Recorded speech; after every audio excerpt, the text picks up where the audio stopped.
Now, you might be a nearly indestructible, nigh unstoppable superhuman, but one thing remains true. Siblings, am I right? Boy, this is really going to upset my evil brother Thaddeus. Yeah, this will surely affect my inheritance. Yeah.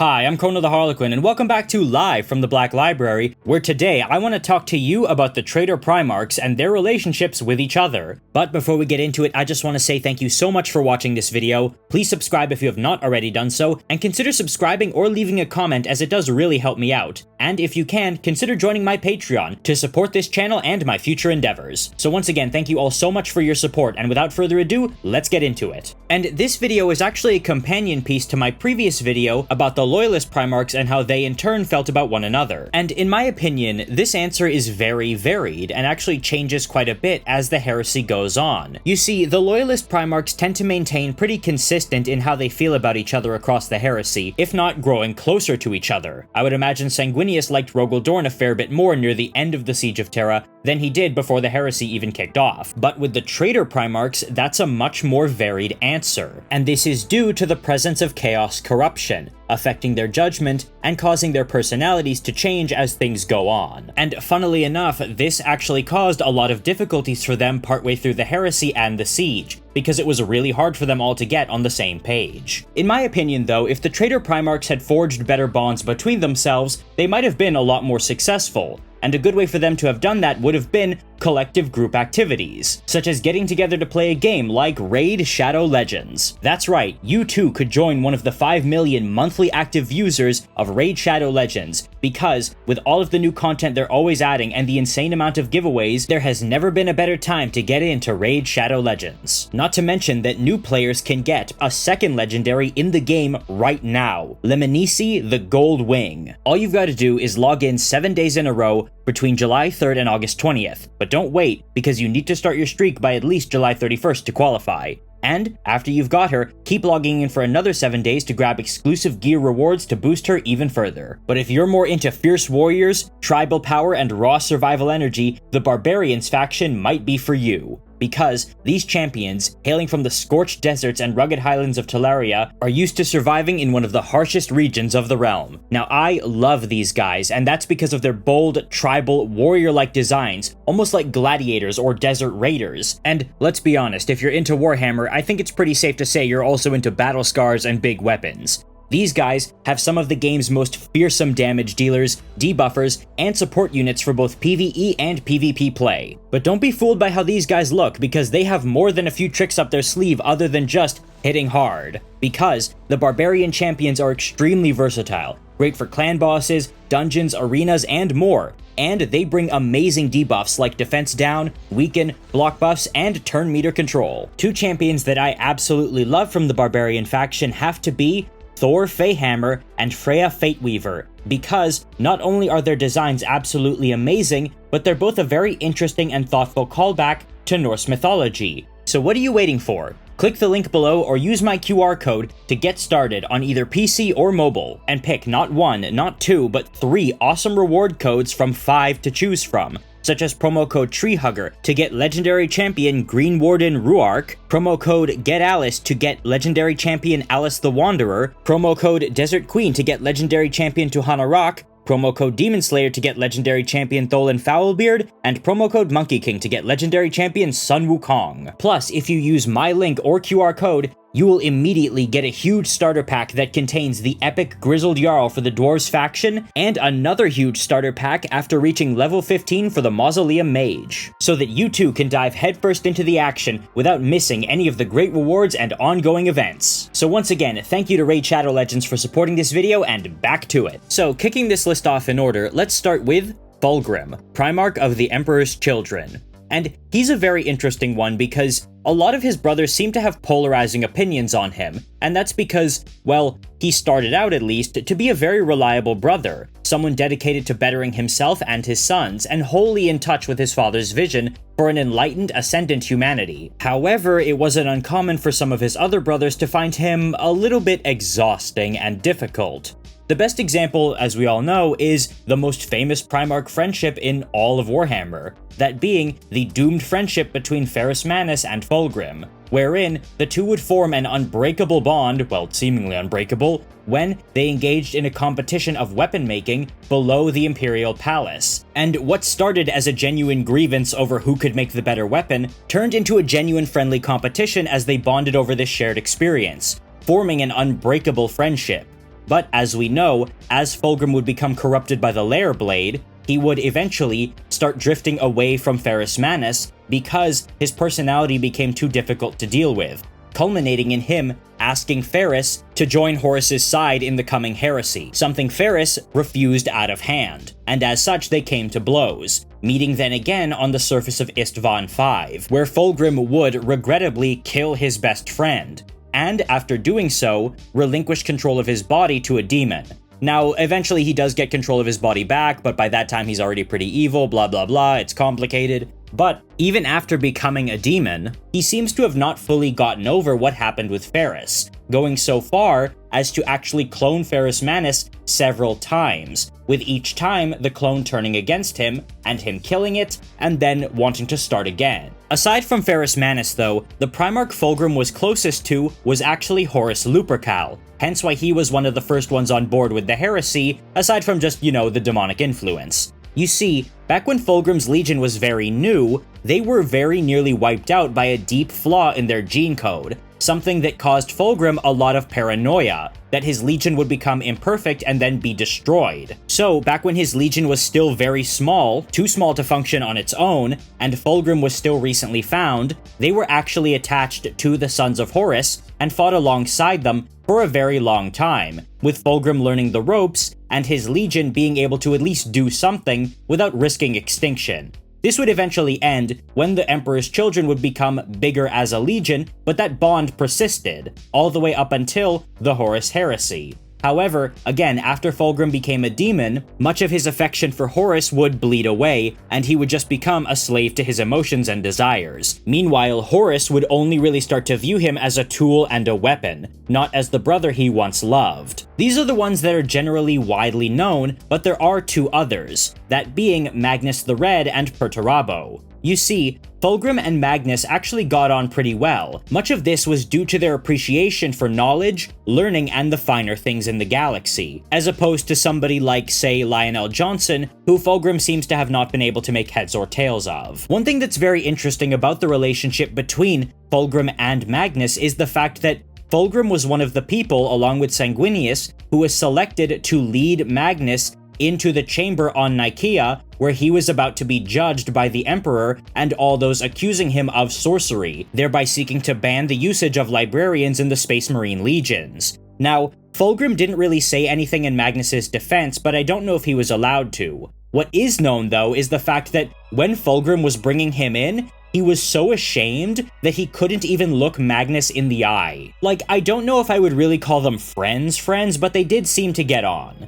Now, with Perturabo, it's a little different, because, again, they did actually initially like each other. Granted, someone like Perturabo would have been extremely boring to someone like Fulgrim, but there was an appreciation there, because they were both seekers of perfection. Perturabo was always analyzing data and reevaluating plans and theorems and all of that, and Fulgrim was able to appreciate that aspect of him that was always tinkering and seeking the best way to do something. As you can imagine though, this went out the window all at once when Perturabo began to see Fulgrim for what he was becoming before his apotheosis. And when Fulgrim tried to literally sacrifice him to become a demon prince, it's safe to say they did not like each other at all, with Perturabo just being disgusted by him during the Siege of Terra because of how little he was contributing to the effort. You'll notice though, there is a distinct lack of people who outright hated Fulgrim, and that's because while he definitely was a little bit much, he wasn't an overt pain in the ass or difficult member of the team, so no one really had cause to genuinely hate him. There were, however, two interesting sore spots, that being Jaghatai Khan and Konrad Curze.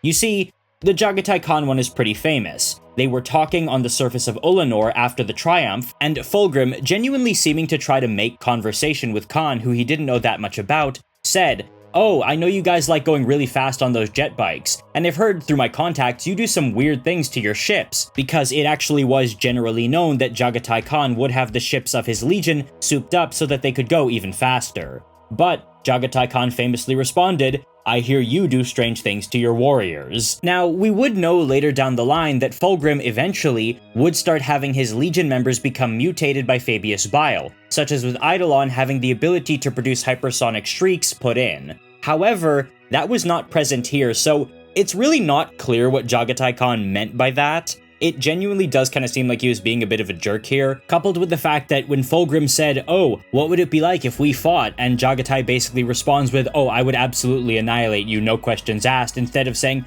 "Oh, you know, it would be really hard because we're both so good," like Fulgrim probably wanted him to say. And this really pissed Fulgrim off, so it's safe to say Fulgrim does not like the Khan, and the Khan does not think highly of Fulgrim either, mentally commenting on how, while the beauty of Sanguinius comes naturally, Fulgrim always seemed like he was trying too hard, which I would imagine is probably a sentiment shared by a lot of the other Primarchs, if not directly voiced. Next on the list is the Primarch Perturabo, the Lord of Iron and leader of the Iron Warriors Legion. You see, the thing about him is that he's not very sociable. That's not to say he was actively hostile to any of his brothers, it's just he wasn't a very open person. However, there were exceptions, and the most notable of them being Magnus the Red, who seems to have been the only Primarch that Perturabo genuinely liked. You see, they had bonded over their shared love of knowledge and desire to unravel the mysteries of the universe and humanity. In fact, Magnus would actually help Perturabo by helping translate some more difficult texts deep in the vaults on Terra. And in turn, Perturabo would help Magnus rebuild a machine based on the ancient Antikythera device, which actually was meant to be something that could help traverse and study the warp. But he destroyed it after finishing it right in front of Magnus, for the sole reason of teaching him a lesson: that cruelty is sometimes the only way to make a point, and that to dig too deeply into the warp and gaze too much into it will only lead to disaster. It's really funny because people kept trying to tell Magnus this over and over, but he just would not listen. That was his major flaw. He was incapable of listening. Also, similarly, when he designed a building for the Emperor, he was very much dismayed to learn that that building would be used to try Magnus as opposed to its original intention, which was actually supposed to be a place for contests of skill and athletic feats. But instead, he says Magnus deserved better than to be made sport of in front of people who had already decided his guilt, and he hated the building ever since. And as far as friends go, that's literally all Perturabo had. However, it is implied that at the very least, Guilliman and Lionel Johnson had some admiration for him. Guilliman was known to laud his thoroughness in regard to how meticulous he was with everything, but, if I'm not mistaken, did criticize his decision to decimate his legion. And Lionel Johnson seems to have respected him on a technical level, but on a personal level really didn't care about him. And in fact, he actually says as much when he returns to the galaxy after 10,000 years, whereupon he is confronted by an entity that shapeshifts into each of his brothers that he must fight in turn. And when it turns into Perturabo, he jokes and says, "You could have at least picked a brother that I actually cared about." However, again, he did at least respect his technical capabilities. However, it should be noted that his most interesting relationship has to be with Rogal Dorn, because, yes, they absolutely hated each other, but much of that hatred was one-sided.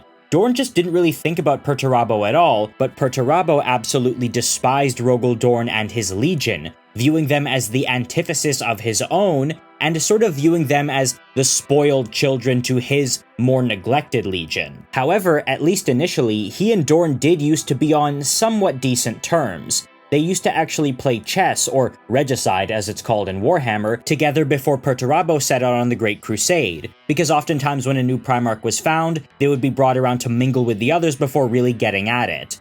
And he would always lose to Rogal Dorn, and when he asked him why, because according to him back then they could play and talk at least somewhat as friends, Dorn told him that it's because Perturabo hyperfocuses too much and that he doesn't take a step back to sort of let things become clearer from a new perspective, a lesson that Perturabo did actually take to heart. However, as we all know, this would eventually spiral into genuine, deep hatred. One thing that's interesting, though, is there was one other Primarch, at least one other that we know of, who did also hate Perturabo deeply, and that was Corvus Corax, Primarch of the Raven Guard, because he had implied to Corax's face on more than one occasion that Corax was a coward, and had suggested that he simply seek to avoid battle and let the quote-unquote real legions handle it whenever they were fighting together. So it's safe to say Perturabo did not like Corax at all, but Corax would also view Perturabo and his legion both as being wrong and dull,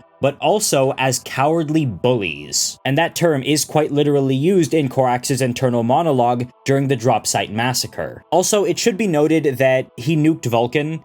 Yeah, during the Drop Site Massacre, he hit Vulcan with a short-range, low-yield atomic warhead, so I can't imagine Vulcan likes him much either. Also, it should be noted, Perturabo wasn't very fond of Horus, and more so joined on with the heresy because he felt like he was already damned, he felt like he was out of options, and so on and so on. And he was one of the ones who was really pissed at Horus being named War Master and thought it should have been him, unlike others like Fulgrim and Sanguinius, who were actually very supportive. And that's basically all there is for the Great Crusade and Heresy. But as we know, Perturabo has since ascended to demonhood, and as such, has still been interacting with the other demon Primarchs. But the only interaction that we really know of is the fact that he and Mortarion went to clash over a temple in the Eye of Terror that contained a lot of chaos knowledge. However, Perturabo and the Iron Warriors were forced to withdraw after Mortarion introduced a plague that started affecting their machinery, so they had to quit the field as all their equipment began breaking down. However, it's not clear if there's any enmity between the two, or if this was just something that was more or less business as usual. Next on the list is number 8, and here's where things get interesting, because number 8 is Konrad Curze, the Primarch of the Night Lords, and I'm gonna say something that might shock you.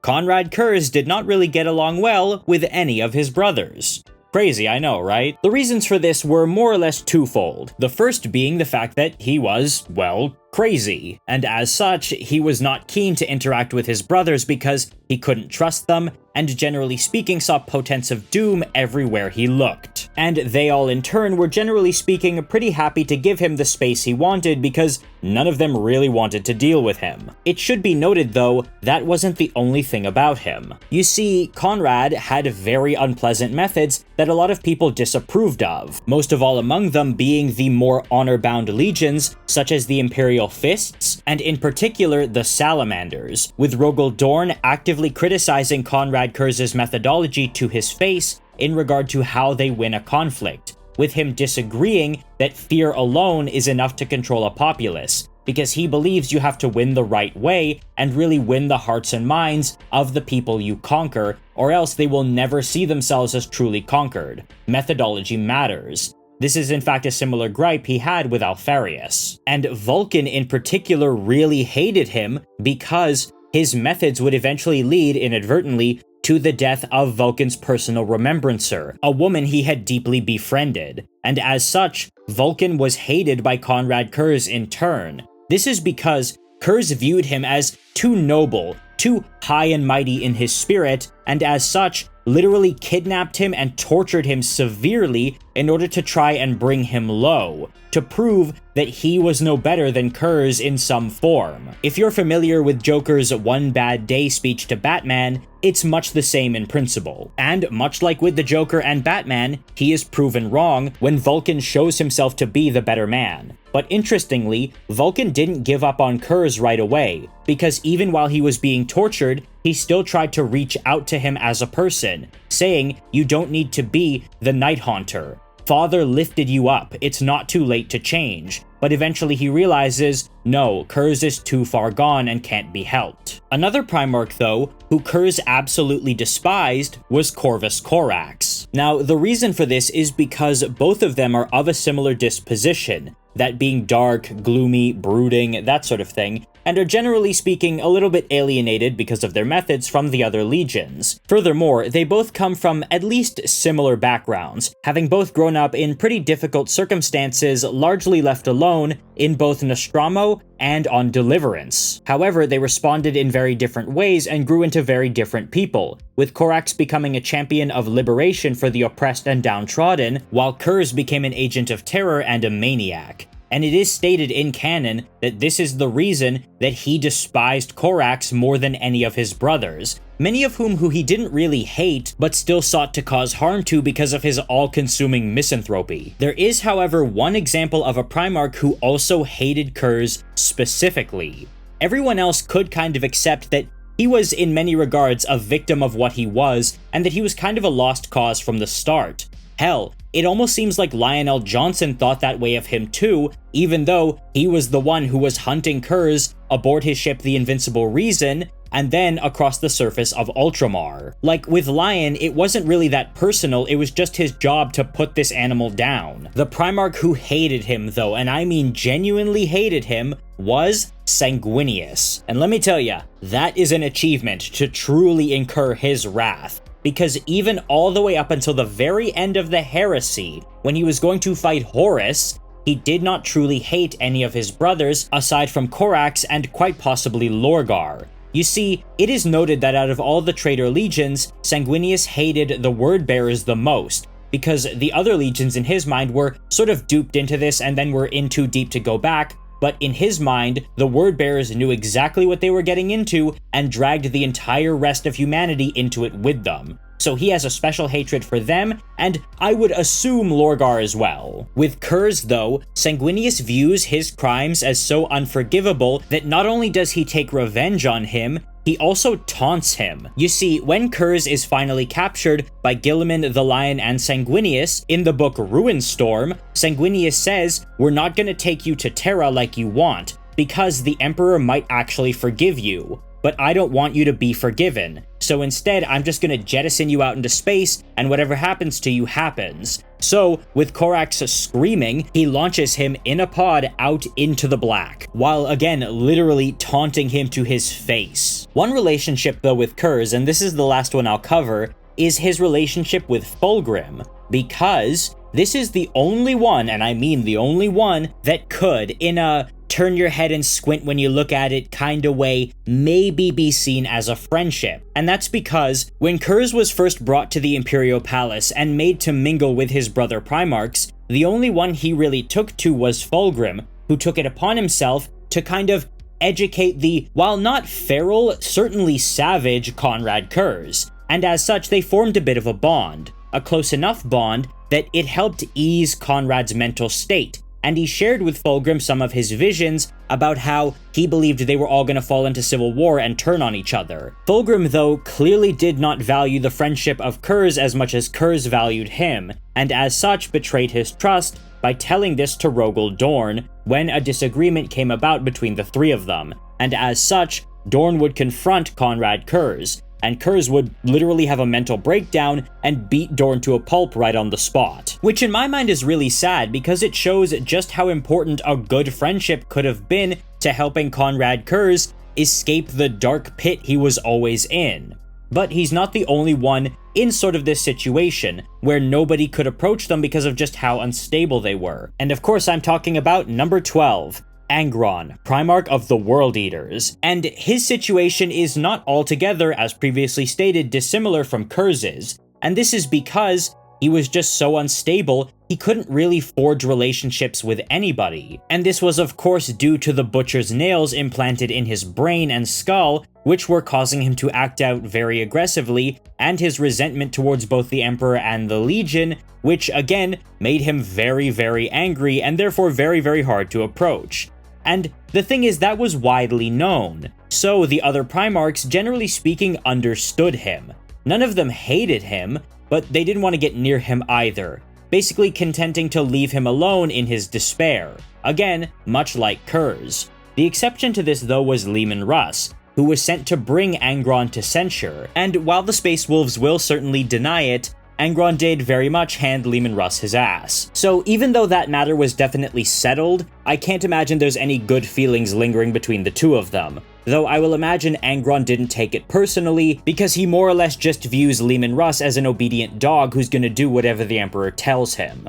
One enmity though with Angron that is more personal was his rivalry with Sanguinius that really reared its head during the Siege of Terra. You see, Angron, after ascending to demonhood, was adamant in that he wanted to fight Sanguinius, once even directly challenging him face to face, saying, "Let's you and I settle this, Red Angel to Red Angel," and that fight would eventually come, whereupon Sanguinius would actually get Angron in a grapple hold in midair and start ripping out the Butcher's nails from his demonic head. And Angron would, for a brief split second, be free of the influence of the nails and have some mental clarity. And in that brief moment, his true feelings to Sanguinius were revealed, those being jealousy.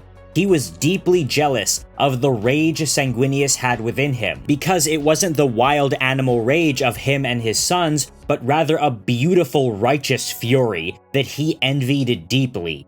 So, Angron deeply envies Sanguinius, meanwhile Sanguinius probably has some of the most sympathy and pity for Angron out of all of the Primarchs, because even as he's fighting him and trying to kill him, he says, I free you from this, let it go." And the contempt he has in him is more directed at the Butcher's nails themselves than at Angron, as opposed to Perturabo, who views Angron as a quote-unquote hound, just a dumb animal that can be used for a task, and Horus, who views him as something fundamentally irreparably broken. If there was one Primarch who could, again, kind of be considered a friend to Angron, it would have actually been Lorgar of all people, and that's because Lorgar did show some concern about him and care at least to a degree. You see, the reason Angron became a demon was because Lorgar deliberately turned him into one, putting him in a situation where his apotheosis would come about, because he knew that Angron was dying, and sought to save him simply because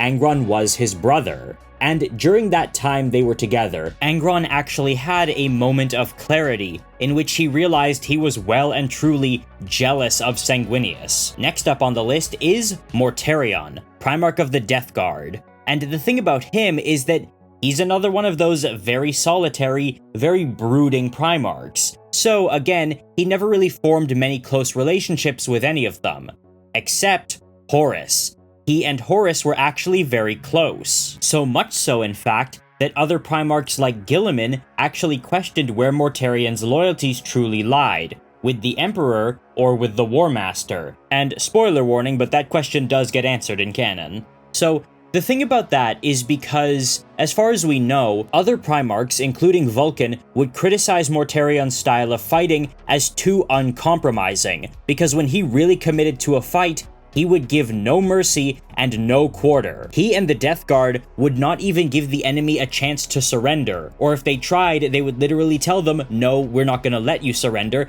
and leave the planet a complete wasteland. However, Horus would respect Mortarion's decisiveness and clarity of purpose. There was, though, interestingly, one other Primarch who Mortarion got along with, and it was, oddly enough, Konrad Curze. Now, I didn't mention this in the Konrad Curze segment because I wanted stuff to say for the Mortarion segment, but it is stated that out of all his brothers, the only two Mortarion found friendship with were Horus and Curze. And it's not really elaborated on why they seem to get along, but I think we can infer it's because they both had this very moribund way of viewing the cosmos and humanity in general, and were willing to do whatever it takes to win, using overwhelming force or incredible violence in order to break an enemy's resolve and secure victory, something that both alienated them from their brothers. However, it seems like this friendship only really existed in their minds and never much in practice, because, as we all know, Mortarion wasn't much of a big talker, and when Curze is talking about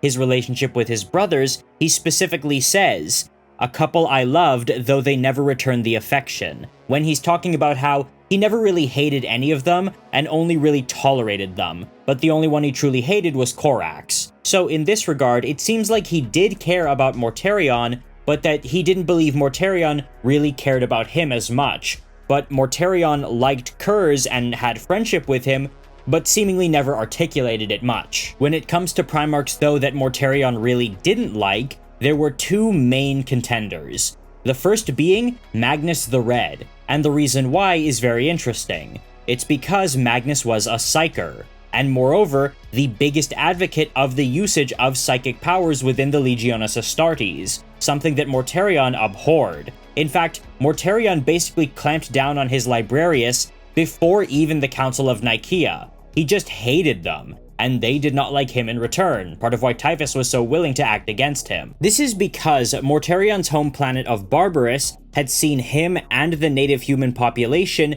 being repressed and lorded over very harshly by Xenos overlords who used psychic powers to create monstrosities that would terrorize the population. And yes, the overlords have been confirmed to be Xenos in nature. And as such, he led the charge against Magnus to have psykers banned from the legions, or at least banned from openly practicing by way of disbanding the Librarius. So it's pretty safe to say Mortarion absolutely despised Magnus. But the other Primarch he particularly hated was Jagatai Khan. And this one came out actually during the Heresy, because he would meet Jagatai Khan on the surface of Prospero when Jagatai, who had been very close to Magnus, went to investigate what happened to him and the Thousand Sons. He actually believed for a while that Leman Russ had turned traitor, but Mortarion told him the truth of what had been happening in the galaxy, because the White Scars had been far away and kept in the dark by an Alpha Legion informational blockade. So, what happened was, they met there and fought after Mortarion failed to turn Jagatai over to his side. And Jagatai actually sees through this and mocks Mortarion for it, stating, "Oh, you want me on your side because you want people in your corner against the quote-unquote Aether Weavers," as Jagatai calls them. And he says that, oh, since Horus is using the power of the warp, and he's got Magnus and Lorgar on his side and in his ears, who can you count on as true allies? Angron? What an ally. Curze? Good luck. You've run out of friends. And then he proceeds to beat Mortarion in a duel before leaving the planet. And Mortarion takes that so personally that he tries to run Jagatai Khan down to stop him from getting to Terra and kill him once and for all, something he fails to do.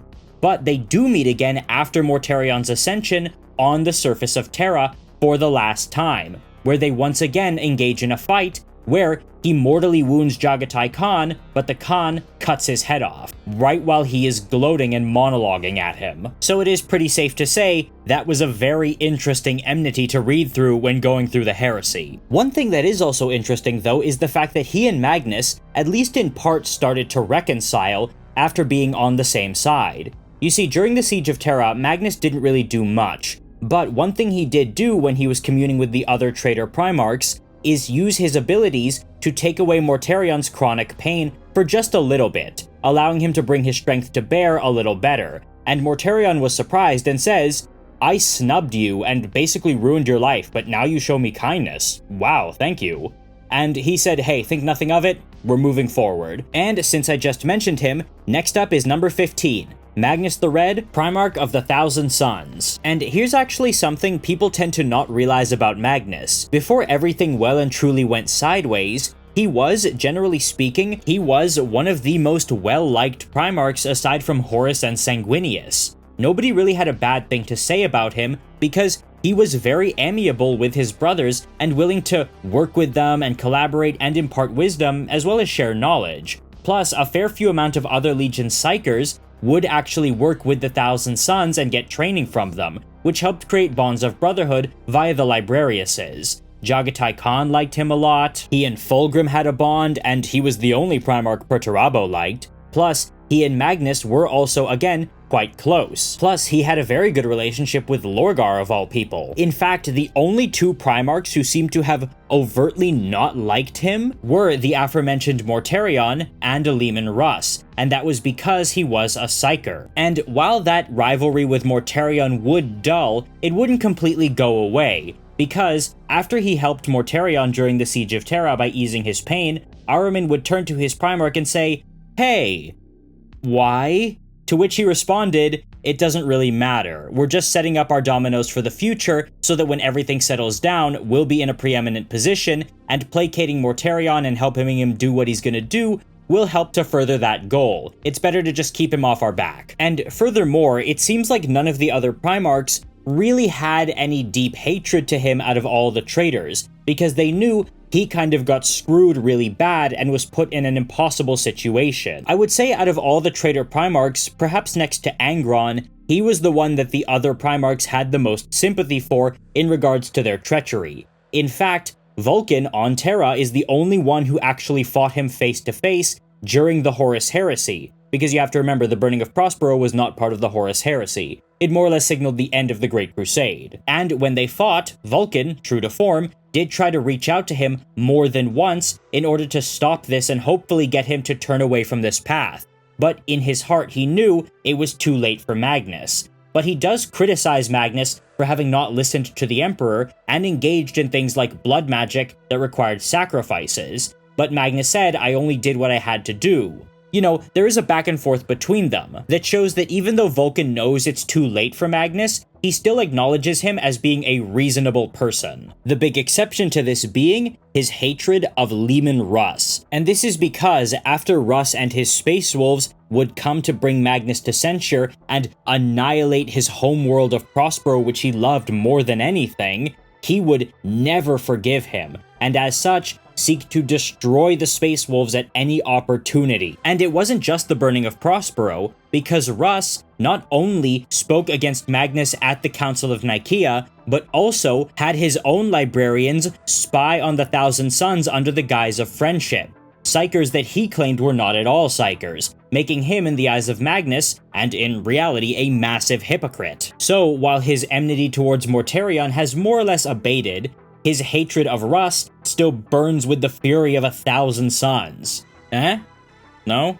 Alright, we'll move on. Next on the list is number 16, Horus Lupercal, Primarch of the Sons of Horus, / Luna Wolves. And remember when I said Magnus was one of the most well-liked Primarchs aside from Horus?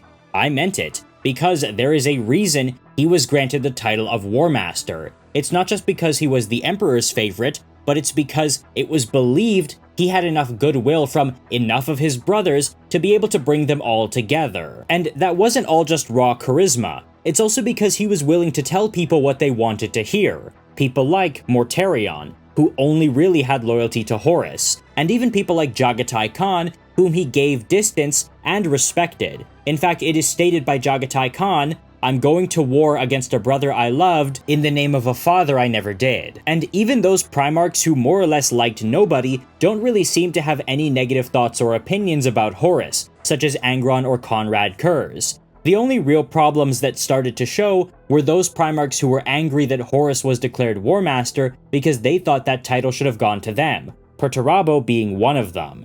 He doesn't seem to have hated Horus, but he did in some regards chafe under his command. However, even as the heresy progressed and a lot of the Primarchs really started to hate Horus, this knack for telling his brothers what they wanted to hear to keep them on side and placated did not leave him, because during the heresy, he needed someone to hunt down Jagatai Khan, and he would tell Mortarion that he was the only one fit for the job, because all the others were demons and were slaves to their demonic overlords, and that Perturabo specifically couldn't handle it because, oh, the Khan would just run circles around him. However, later during the siege, he would tell Perturabo to his face, "You're the only one of my brothers I can truly rely on." But after Perturabo quit the siege, he mentally commented to himself, "Man, if I had had Dorn, this siege would have been over and done with so quickly. Perturabo did not know what he was doing." However, it should be noted, all of this admiration for him wasn't just because he was a great flatterer and, again, knew how to schmooze people. He did actually go out of his way to form genuine bonds with some of his other brothers, one of them being Guilliman, who counted him among the quote-unquote dauntless few, that being the best Primarchs who he knew he could accomplish anything with, such as Rogel Dorn, Leman Russ, and Ferrus Manus, as well as Fulgrim, who he didn't actually just befriend because, again, he was a flatterer, but because they had fought together for so long and Fulgrim had learned so much from him. And the friendship between Sanguinius and Horus was probably one of the closest out of all the Primarchs, aside from maybe Ferrus and Fulgrim. And as we all know, that would come to a very tragic conclusion. There are, though, two Primarchs who deserve a mention here.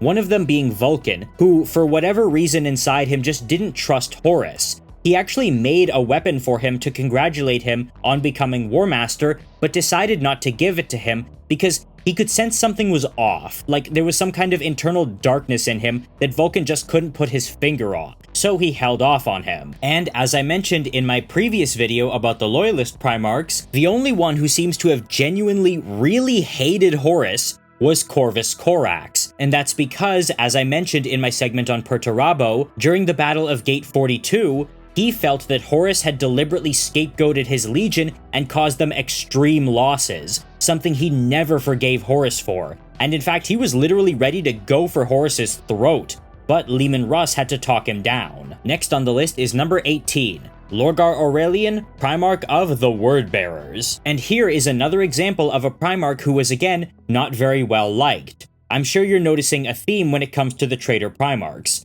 Most of them did not get along that well. It's part of why Horus was disappointed when he found out who had chosen to be on his side. However, instead of Mortarion and Curze, who found themselves generally friendless because of their, entire thing, Lorgar would find himself generally speaking swimming alone because of both his faith and the fact that he was just not a violent person. You see, I know it sounds weird saying it now considering everything that happened, but Lorgar was generally speaking seen as the biggest weakling among the Primarchs, and as such, many of them never really grew to respect him, because he didn't like violence. He preferred non-violent means and philosophy. So while his intellect was put towards pondering the secrets of the cosmos, their geniuses were put towards conquest. So they believed him to be soulful and generally speaking weak-willed. And this is compounded by the fact that initially, the Wordbearers' pace of conquest was very slow compared to all of the other legions, because they would linger on each world they conquered, making sure that the worship of the Emperor was properly installed on each planet before leaving. In fact, this dismissal of him would go so far that even when Ferrus Manus made him a weapon to thank him for having saved him and his legion in a daring action, he basically did so submissively, saying, "Here's your weapon, now piss off, and no, I'm not gonna say you saved us because my legion would never accept it." Everyone often cites that as being like, what was Ferrus Manus' problem? But that's not just him. The other Primarchs just didn't respect Lorgar. However though, as previously stated, I do believe that Sanguinius probably hated him more than the other traitor Primarchs simply because of the bitter hatred he had towards the Wordbearers. So it would make sense that he would hate their Primarch just as much as them, if not more so. And the reason I think this is also because we see an example of this exact mindset towards Lorgar shown in another Primarch, Corvus Corax, because Corax knew that Lorgar and his legions were the ones that started all of this, and as such, he almost killed him on the surface of Istvan V. And after the heresy concluded, he would then go on to hunt Lorgar down through the Eye of Terror, unlocking his warp powers, and eventually actually cornering him on a demon world, whereupon he would defeat Lorgar soundly. A lot of people tend to forget Lorgar is, again, one of the weakest, if not the weakest Primarch, at least in terms of raw fighting capability, and pledged to hunt him down no matter how long it took. However, Corax wasn't alone in this, because another Primarch we know of who genuinely did hate Lorgar was Rabute Guilliman, but not initially. And this is one of the most interesting relationships between two Primarchs in the entirety of Warhammer, because, as I'm sure you know, when Lorgar was censured by the Emperor, he would use the Ultramarines to do it, bringing them to the perfect city of Monarchia that Lorgar was so proud of, and destroying it. And even though it was the Emperor who ordered this, Lorgar never forgave Guilliman and grew to absolutely hate his guts. So much so that he would work alongside Horus to try and orchestrate the destruction of the Ultramarines. Sure, Horus wanted them out of the picture because of how big they were and how he knew they would never be turned, but Lorgar wanted to be the one to do it, make no mistake, which led to the betrayal at Calth, and consequently the book Know No Fear, which is arguably one of the best books in the entire Horus heresy, if not all of Warhammer. And after Guilliman failed to die there, Lorgar and Angron would launch the Shadow Crusade across Ultramar, seeking to bleed Guilliman's forces even further and divert him even more. And here, Lorgar and Guilliman would come face to face, where Guilliman would vent his rage at Lorgar, very verbally, showing him the scars he got from hard vacuum exposure. And it would actually be here that Lorgar would come to a sad realization, that Guilliman never hated him. He believed ever since Monarchia that Guilliman absolutely despised him, However, it's here he learns that Guilliman had no such ill will to him and was more or less just roped into punishing Lorgar by order of the Emperor. And it's here that he has a bit of a change of heart. It's not that he wishes he could take it all back, but that he wishes he could explain to Guilliman why this has to happen, and why this must be the way it must be, but he knows Guilliman will never listen at this point, and that it's too far gone. It should be noted though, Lorgar did have some Primarchs in his corner. Of course there was obviously Horus, but that was true with anybody, but out of all his brothers he was closest to Magnus the Red. Remember what I said about Magnus being one of, if not the most well-liked Primarch outside of Sanguinius and Horus? This is another example of that. And the reason they got along so well is because they were both scholars. Again, as previously mentioned, Lorgar never wanted to be a warrior, he was just not in that way inclined. But with Magnus, he found someone who was open to his way of thinking, his philosophy, and his desire for knowledge, even though their ways of thinking differed greatly, with Magnus's very clinical approach to the warp, believing it was a thing that could be understood, while Lorgar believed it was something intangible that had to be felt. Still though, despite this, they would get along really well, with, even after the heresy began, Lorgar going to Magnus for advice and guidance. Although, for a number of reasons, relations would become a little bit strained between them. Still, it never descended into like outright enmity. However, during the heresy, he would become close to another one of his brother Primarchs. As previously stated, that would be Angron, because he would go out of his way to try and save Angron's life by helping him achieve apotheosis after he recognized that the Butcher's Nails were in fact killing him. And he did this basically out of altruism, simply telling Magnus, it's because he's my brother. I would like to note though, even though Angron's feelings towards Lorgar started to soften, his sons still really didn't like Lorgar. And furthermore, I would be remiss if I didn't mention the fact that before leaving the heresy, he managed to royally piss off two of his fellow traitor Primarchs, that being Fulgrim after he tried to seize control of him by way of using his true name in order to use him as a weapon to overthrow Horus, and Horus when he, tried to overthrow him in front of everybody. However, there is one side note. It is stated in the book, again, No Fear, that Lorgar was very, very close to one of the lost Primarchs. Off the top of my head, I can't remember if it was the 11th or 2nd one, but when Argel Tal and some of the other word-bearers have a vision of the past, they see the Primarchs in their incubation chambers, and when they come across one of the lost Primarchs, they say, man, I wish I could just destroy this one right here and now while we're in the past to save Lorgar the Heartache. Because apparently, when at least one of the lost Primarchs was destroyed, Lorgar took it really, really hard. Now, this isn't clearly stated if it's because he personally was close to that lost Primarch, or if it's because Lorgar was a very affectionate, sentimental person, who had a very familial view of the other Primarchs. Still though, I felt like it was at least worth a mention. And last on the list is Primarchs number 20, Alpharius and Omegon of the Alpha Legion.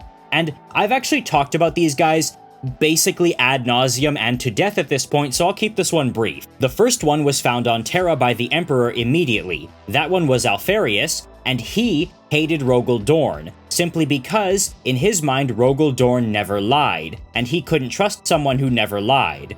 But inversely, he also believed, incorrectly mind you, that Perturabo was the most humble of all his brothers. For someone who's so smart and has access to so much covert information, that's just such a hilarious misread. And Omegon, the second found, that being the very last Primarch discovered, however, that hatred didn't just stem from the fact that Dorn never lied, but also came from the fact that they had differing methods of war. When Alpharius brought a planet into compliance by assassinating the ruling family and having his agents basically plunge the world into a little bit of chaos, Dorn would rebuke him, saying, yes, what you did had a lot less bloodshed, but it doesn't show us to be the strong hand that these people will look to and come to respect. Yes, you won quickly and painlessly, but it's not just about winning, it's about how you win. We had to prove ourselves, we had to show out, and you failed to do that. Meanwhile, the other Primarch, Omegon, the last one found, hated Guilliman for a similar but opposite reason. He would put on a big show of letting a planet build up its defenses and then hitting them with this really complicated, intricate decapitation strike that put on this big spectacle and caused a lot of destruction. But Guilliman would say, dude, you could have just taken the capital city right away and been done with it. This was a waste of lives and ammunition. One Primarch they did both respect, though, was Horus Lupercal, and that's because he basically, again, told them what they wanted to hear about their methods, how great they were and how smart they were and yada yada. But aside from all that, they had very little interaction with any of the other Primarchs, partly because they were the last ones to be found and to make themselves known, and they were, again, very secretive by their very nature. It's just who they were. However, they would come into contact with Lionel Johnson, with Alpharius meeting him in the guise of a normal legionary during the Rangdan Genocides, where he would present himself as one of the members of a legion that did not yet have their Primarch. So while he was never really close to the Lion, he at least respected him and looked up to him to a degree. And I would say that's about it. But what do you guys think? Did I miss any Primarch relationships for the traitors? Or were there any here that you felt I was just kind of hyping up too much and actually weren't really a big deal? Are there any Primarchs that you guys wish had interacted in canon because you thought they could have had a really cool and interesting dynamic? As always, I would love to hear what you guys have to say in the comments below. Please subscribe if you have not already done so. Consider supporting me on Patreon and joining my Discord server if you can. And check out the partner of today's video, Raid Shadow Legends, and make sure to cash in on all those great rewards, codes, and login bonuses that I told you about in the beginning to really get your fill of Raid. And until then, I will see you in the next video.